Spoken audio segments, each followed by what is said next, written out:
Alright, come on. Straight, just plant in a straight line. We got this. And nope, it's doomed. Pack it up. Our harvest is over.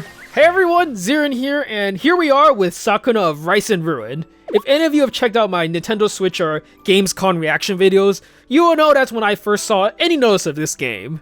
The Japanese folklore aesthetic, the platforming gameplay, and even the rice farming instantly caught my attention, which of course led me into picking it up the first chance I got when it landed on Steam. Sakuna of Rice and Ruin is a game that is wholly representative of the spirit of Japanese doujin games, which makes sense as the company who developed it, Edelweiss, is a relatively small company.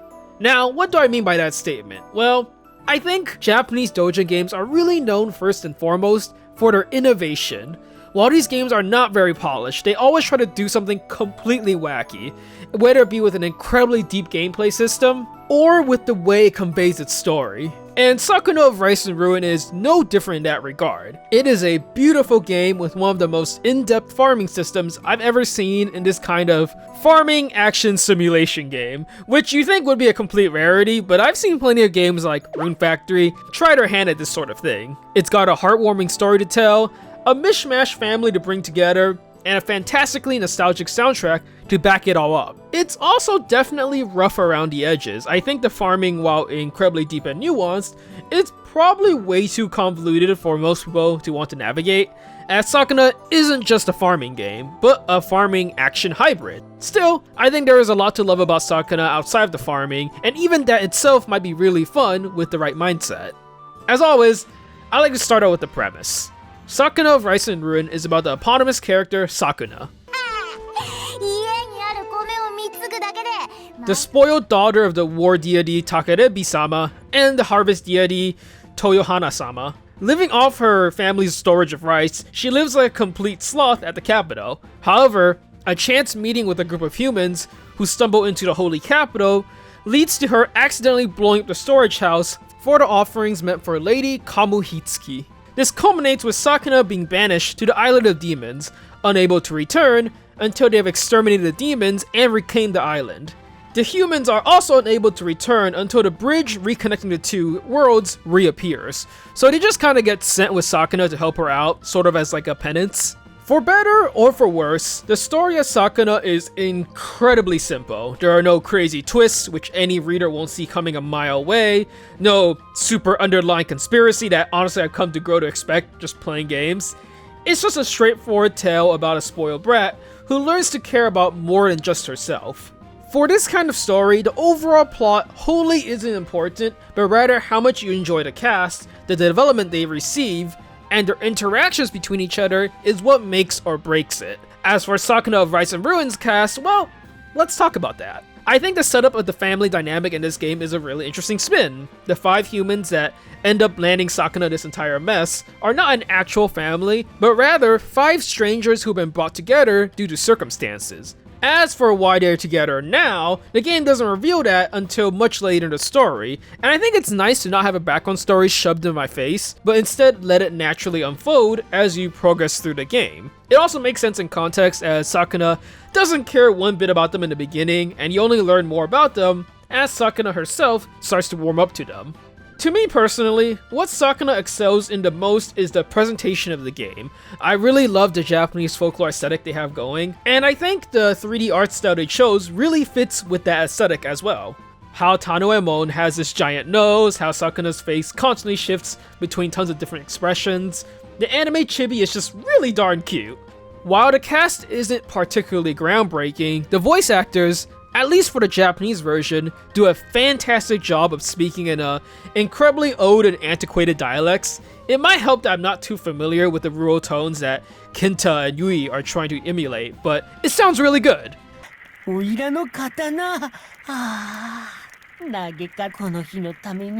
Tanoemon speaks in that ye-old samurai. Tama does a great job playing up the aging old servant. The only character I was kinda iffy on was Marith, who is really playing up the foreigner accent, and it doesn't sound very good. Sakuna, on the other hand, blows everyone else out of the water. Naomi Ozara really hits that washija, super bratty, self-pompous kind of character down to a T.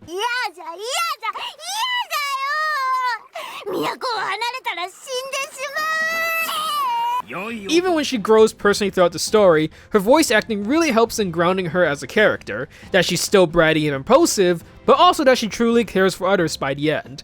All of these voices go a really long way in giving these characters a personality and making the players actually care about them. Now, I compliment these voices so much because in my opinion, if this game was completely text-based, the development scenes would be nowhere near as effective. The translated dialogue does its best to try and convey the meaning of every sentence, but especially when it comes to ye olde ancient dialect, it's really hard to convey the feelings behind them.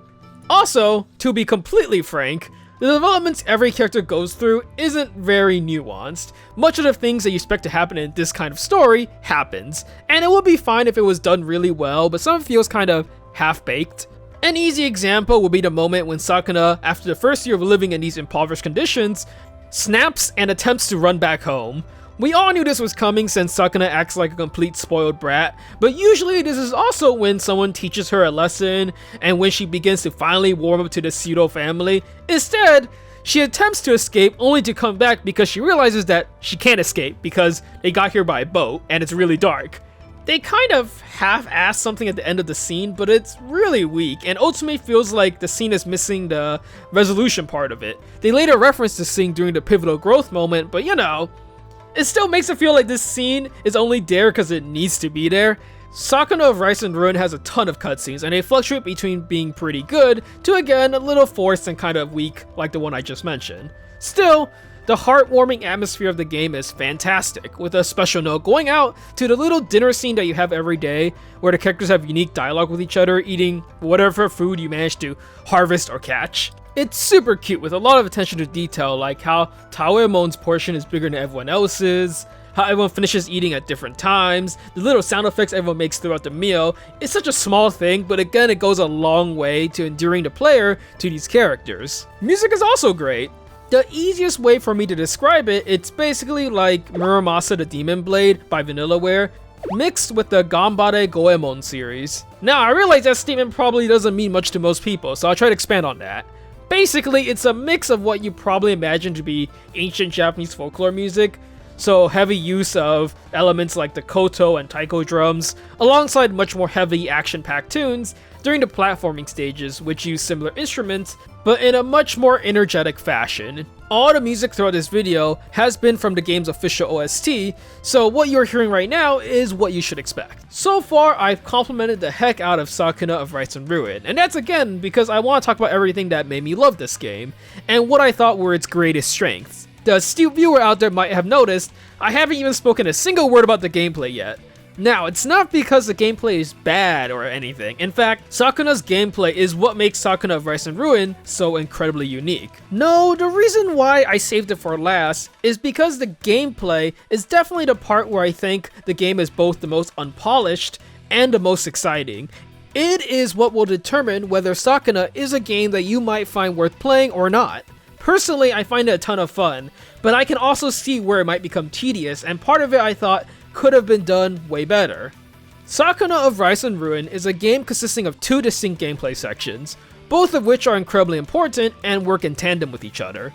The entire game runs on a time system where every year has 4 seasons, with every season having 3 days. As you either farm or run around the levels, time passes constantly. With that said, there is no actual strict time limit or anything, so you don't need to worry about that. The first section I want to talk about is super simple, and that's the action platforming section of the game. If you've played any Japanese side-scrolling beat-em-up, you kinda know what to expect, where you hit enemies, combo them with light and heavy as you juggle them in the air, slam enemies into other enemies to ricochet them for massive damage. Outside of special moves which you learn as you level up, you also have the Divine Raiment, or the Scarf, which you can toss at any time to scale platforms as well as fly around the battlefield, which also gets more skills as you level up. Combat is fairly responsive, and the amount of iframes you get with the Scarf really makes it so that if you play smart, you'll always be smashing enemies. I do have one complaint in that enemy variety is a little weak overall, and there's tons of enemy repetition throughout the entirety of the game.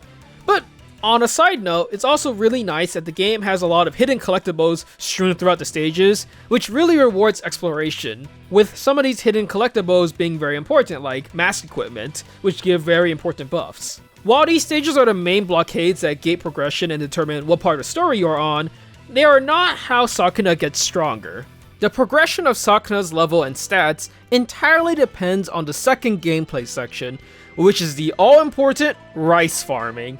As Sakuna is the daughter of the goddess of harvest and the god of war, she gets her power directly from the blessings of the rice that she cultivates. While the farming made up a fraction of what they showed in the trailer, this is where you'll probably spend most of the time in the game. Essentially, Sakuna's stats and levels is entirely dependent on how good the harvest of that year's rice crop is. Unlike in other farming games I've played like Rune Factory, the farming in Sakuna is actually very involved. You go from the starting process of sorting out the seeds of last year's harvest, tilling the land, deciding how every single individual seedling is planted in what way in your field, keeping out insects, controlling water levels and temperatures, to harvesting, drying, threshing, and then finally husking the finished rice grains until you complete that year's harvest.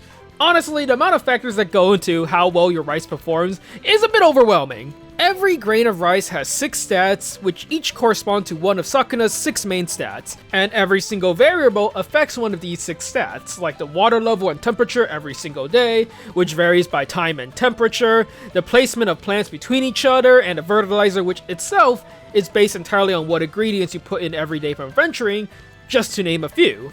If all of that wasn't enough, the biggest problem I have with all of this is how little it is explained in the beginning.